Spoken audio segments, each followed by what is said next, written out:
Welcome to Skyrim Mods Weekly, the show of low quality commentary and even lower CPMs. Alright guys, Starfield, next Bethesda game in space. Yay, nay, fuck that, just release the next Elder Scrolls or Fallout. Leave your thoughts down below. Roll the intro.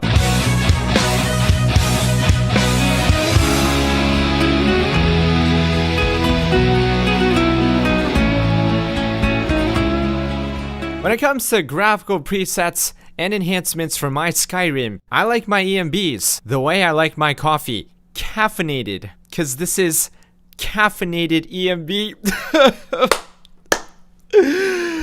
An EMB that aims to bring the superb and highly balanced exteriors of Rudy EMB and the highly beautiful screen arching capabilities of the Snapdragon EMB together to create one super EMB fit for actually playing the game. Like, who the hell actually does that anyways? And taking pictures of your character at the same time. What a revolutionary idea. Now you might notice that the clouds look really sick and more alive than usual, and that's because this EMB is meant to be used with real clouds, which I might want to cover in a separate video because it's awesome. But it basically, like the title suggests, adds real clouds. It doesn't just change the texture of the sky, you can actually fly through them. It's pretty insane, probably very taxing on the system. Looks really good with caffeine EMB. Now, second thing you might notice is that it looks really blue. I tried this mod with NLVA, or more like forgot to turn off NLVA and had them both on at the same time without actually knowing, and it made it look less blue and less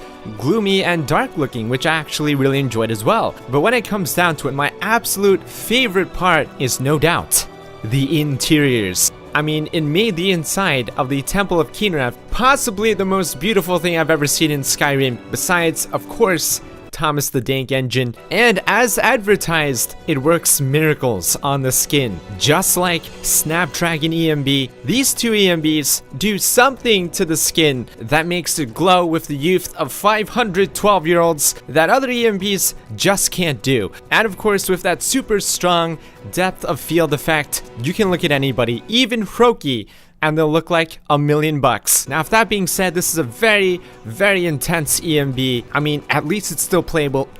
Snapdragon EMB. The contrast is insane, the sharpness turned all the way up, massive injections of blue. If you want natural colors, stick with Rudy and Snapdragon. If you want those EMBs, but on crack, this is gonna be your mod. Do you ever feel like Lakeview Manor doesn't feel as familial as it should be? Doesn't your little Samuel deserve better? Let's make Lakeview Manor a place where you want to raise a family. This is Lakeview Manor as it should be. Now, because Lakeview Manor is indeed a Hearthfire home that you need to build from scratch, this is not a plug and play mod. This is a plug, start a new save game, build your Hearthfire home all over again in the exact same way that he built it, with instructions on every workbench, and then play kind of mod. It's everything I could have hoped for. Or you will have some serious clipping issues of the likes which of you've never seen before sentences are hard. It's so familial. You can teach your kids how to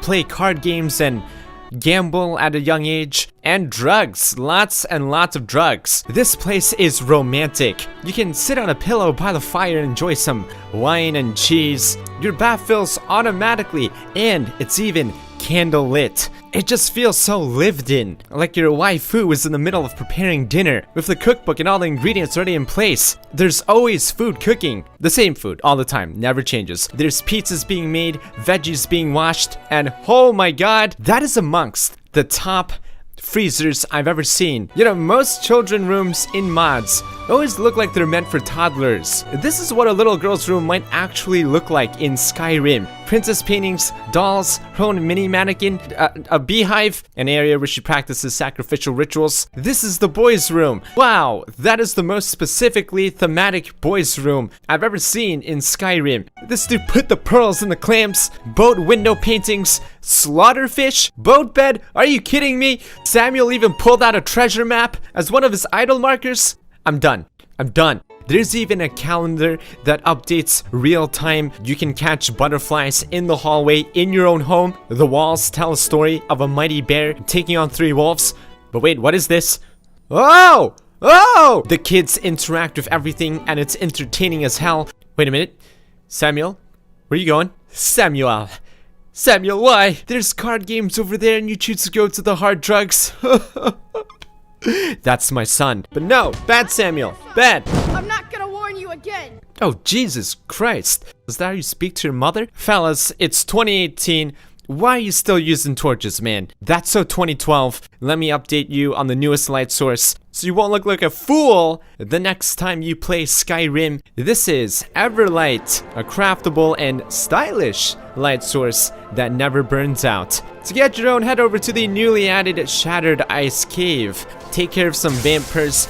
Go inside, and the first thing you'll see is a blue cold flame Atronach. You know, I'm not gonna pretend like this hasn't been done a million times, so let's move on to the main chamber, where you have the crafting station, a recipe book, and some ingredients you might need. To create an Everlight, you're gonna need 1 refined moonstone, 1 filled common soul gem, and 1 candlelight spell tome. Put these in the machine and voila! The most basic Everlight, which you can then put back in the machine with some other ingredients and make one of 9 different flavors. All of them giving you different enchantments, for example, summoning an Atronach and then killing it and then summoning it again for your own sick pleasures. And even cooler, they all give off a different glow. I am a connoisseur of lights. I love all kinds of lights. And when I'm given access to all the different kinds of lights in the game at the palm of my hand, it gives me intense pleasures that you have no idea. Now, if you really love the look of these, you can even make a mace version and then double clutch these. And then there's a display room.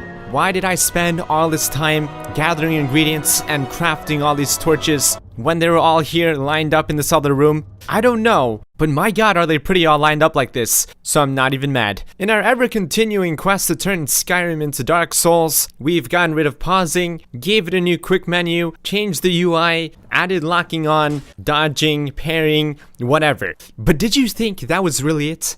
Have we really achieved our goal? This is 3PCO, third-person camera overhaul. In the vanilla game, the camera is always locked on to your character. It feels very stiff and, even worse, unaesthetic. Games that are actually played in third person like Nier Automata don't do this. And so this mod unlocks that camera and allows it to kind of follow your character around. The effect is subtle when your weapon is not drawn, but as soon as you draw it, it becomes a lot more noticeable. Alright, here comes the rifting gun. Let's get it. As soon as I turn right, the camera moves left, and the opposite is true. Alright, enough of these games, potion seller. Ah! You know, I don't question anything that happens in my game anymore. And of course, this is gonna work very well with the lock-on mod because now you can actually see the enemy in front of you. TK Dodge brings this whole new camera experience together. And finally, you know how in Skyrim, enemies can basically change the direction of their attack mid-swing and essentially aimbot you, and you can too, right? Check this out. Poor spider, didn't even see that coming. How is that fair?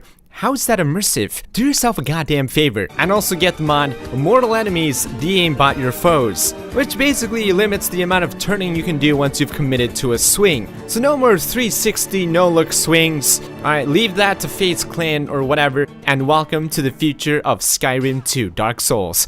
So recently I stumbled upon a mod called Estrus on the Nexus. I didn't know what I was looking at, because you see, I'm 12. The mod description stated, this mod adds Estrus shouts like Estrus spell in Oblivion. So I looked up what Estrus meant, and it stated fertility in many female mammals like heat. And I was like, wow, a mod where deers can mate and reproduce and duplicate themselves in the game. Absolutely fantastic. But then I went in game and realized how stupid I was.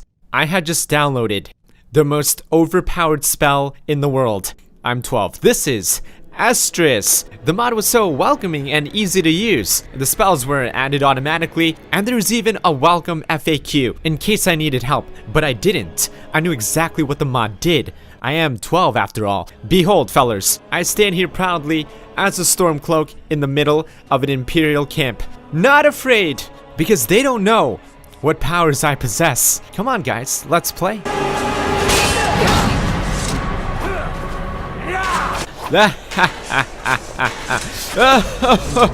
This is just one of 3 powers you're given. ETC, which is some sort of futuristic dental appointment. Oh, but it gets worse. The machine power will force your enemies into a baby seat, and sometimes even forcibly push their nuts into a seesaw. Don't even get me started on the one where the bubblegum eats you alive. It's so gruesome. And oh, the tentacles, not the tentacles. The power was overwhelming. I could disrespect Ulfric all I wanted, knowing that he could never stop me. They became so scared that I could fusrada them all over the place, and I would never get arrested. The mod could be configured to be even worse. At default, each stage would last 6 times, whatever that meant. I'm 12. I set it to 99, so it would never end. You could even set it to rip their equipment off, from boots to cuirasses to skirts. It got really oddly specific. I could even allow onlookers, so everybody could witness my power. I could even make my opponent cry in different levels of tears. My god, they really put a lot of thought into this. And rolled eyes and wet effect and voice on? What? Mother of God. This isn't a spell mod. You know what? I submit. Take me to jail. I deserve it. Alright guys, that is it for this week. Hope you enjoyed the mods. Thank you so much for watching. I'll see you guys next time. Peace. Looking to buy your next game for cheap? Go to g2a.com and use my code MXR for 3% cash back. There's a link down